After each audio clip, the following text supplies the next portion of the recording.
Ba with a bada bang to bang, take it to the birds up top the boogie. Ba with a bada bang to bang.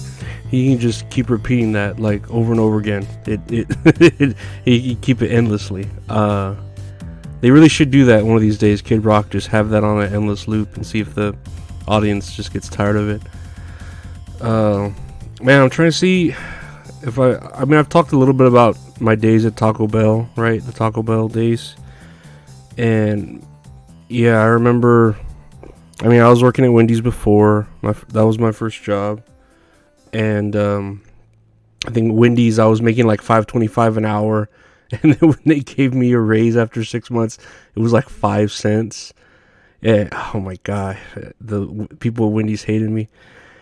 Or at least the manager that was in charge of the raises fucking hated me and whatever.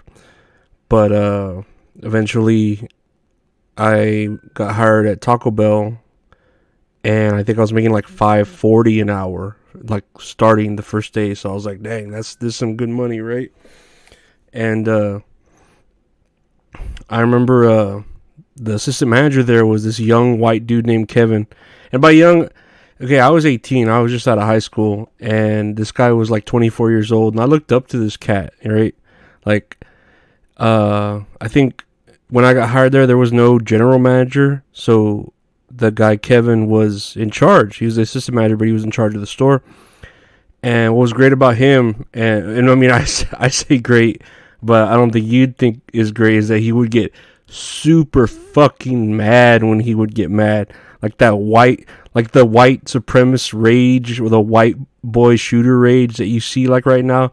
Like, dude, he would get so mad. Like, he would punch the shit out of like the taco shell warmer and go slam the fucking door if like his wife was on the phone with him and got into an argument, you know?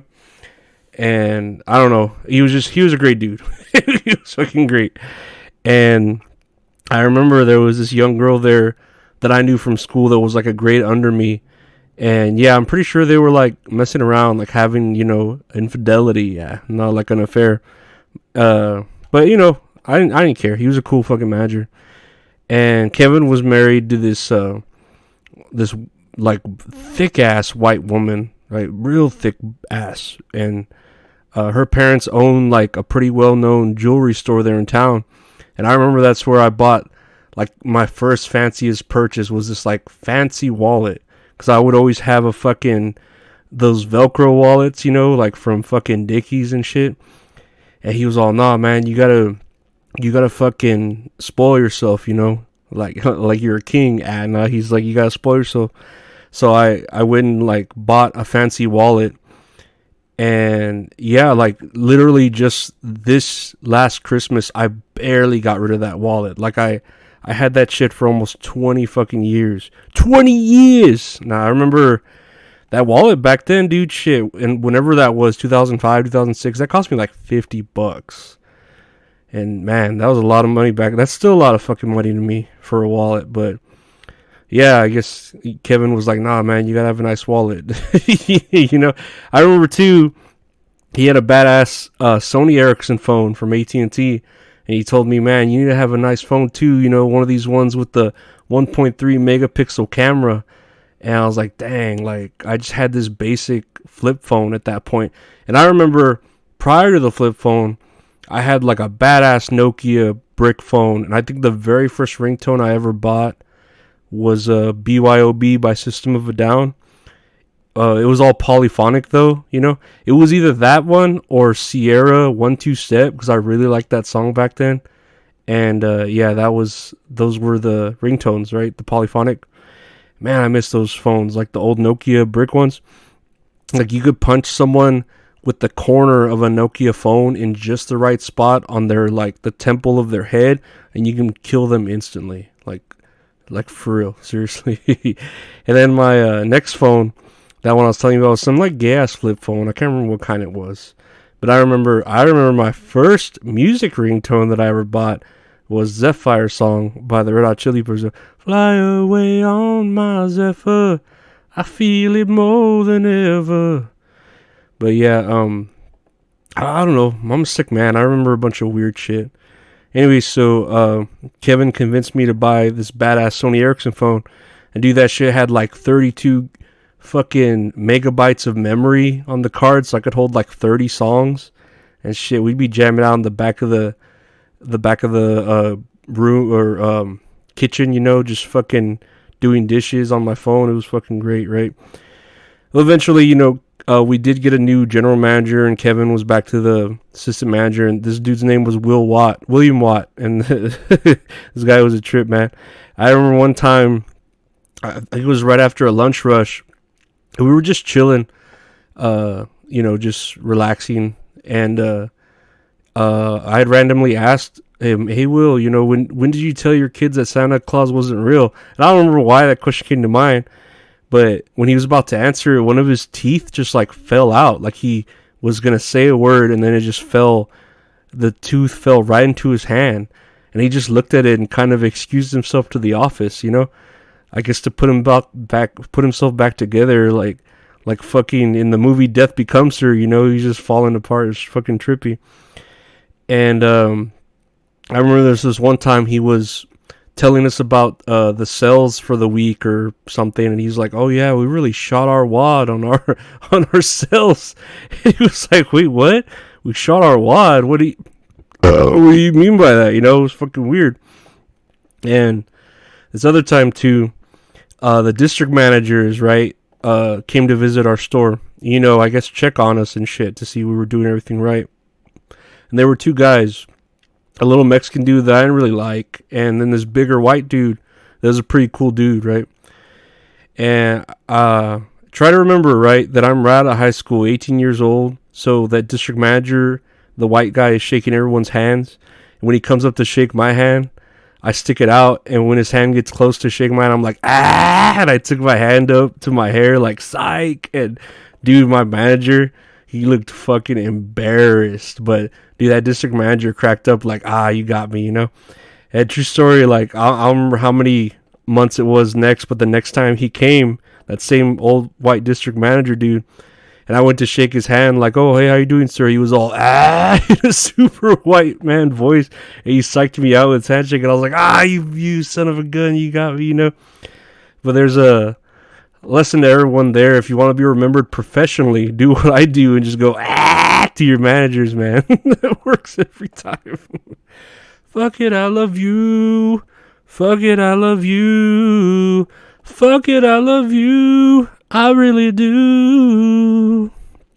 Anyway, so eventually Kevin, that assistant manager that would beat the shit out of all the equipment that I looked up to, he was going to quit. And I was like, "Nah, man, fuck that. I'm walking out with you, you know, to protest, I don't know, the opposite of white privilege." I don't remember. I was young back then, you know. And he said, nah, stay here. I'll put in a good word for you. And that's when I became a shift manager. And, you know, just whatever. I was running the show. I was a pretty good employee. And I remember one day I saw Will Watt interviewing a real beautiful girl in a yellow blouse and capri jeans. And that girl ended up being my third cousin and changing the course of my life as you know it. You already know that story. And then I met some cool homies there, like Tony, you know, Tony Hernandez, aka Toon Lock. Salvador was pretty cool. I would always race him outside, like on foot. Like we would just have races. And I'm overweight, but I can like sprint quite a bit. But yeah, he was a fast motherfucker. He had really long legs. Run like a cartoon character. And then there was this guy also named Polar who would always come in kind of like a little high, you know. But Polar's real name was Josh. But I guess he got the nickname Polar because a girl gave him head while she had ice cubes in her mouth. And I mean, that should just be obvious. But yeah, that's just how you get the name Polar. And I remember one time when I was using the restroom, you know, Polar came in and I guess he had just clocked in. When I walked out of the restroom, he was like, "Man, I was looking for you.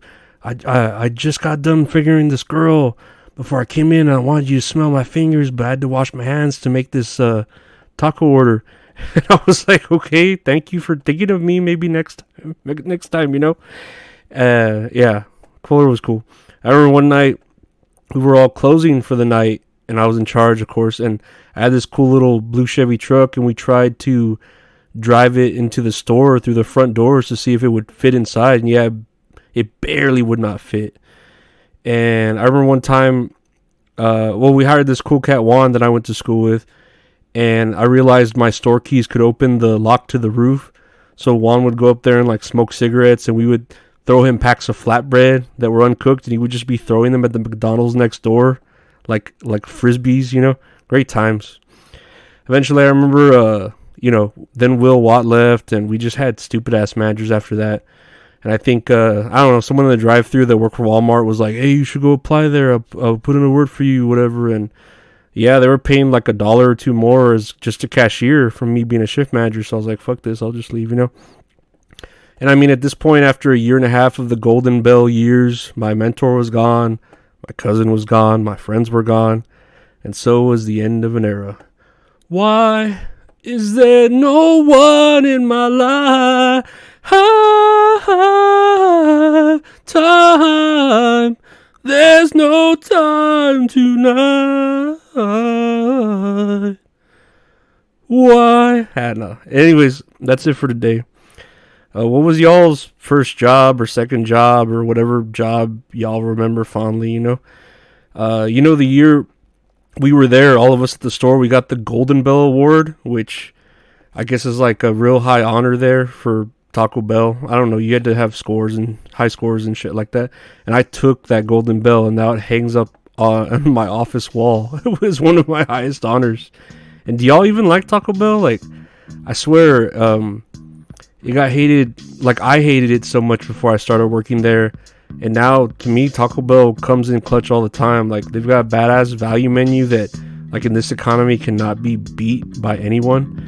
And this ongoing joke about, Taco Bell gives you exploding diarrhea. Like, who cares? It's way better than that opposite you could have, Like, at least I know the plumbing's good, And it's always good to purge your system every now and then. I mean, yeah, it's not real Mexican food, but it's still supporting Mexicans because we're still back there making your gordita crunches and shit. So it helps out everyone. But yeah, thank y'all again for listening. And what's today? Saturday? I don't know. Y'all have a great weekend, and yeah, take care. Bye.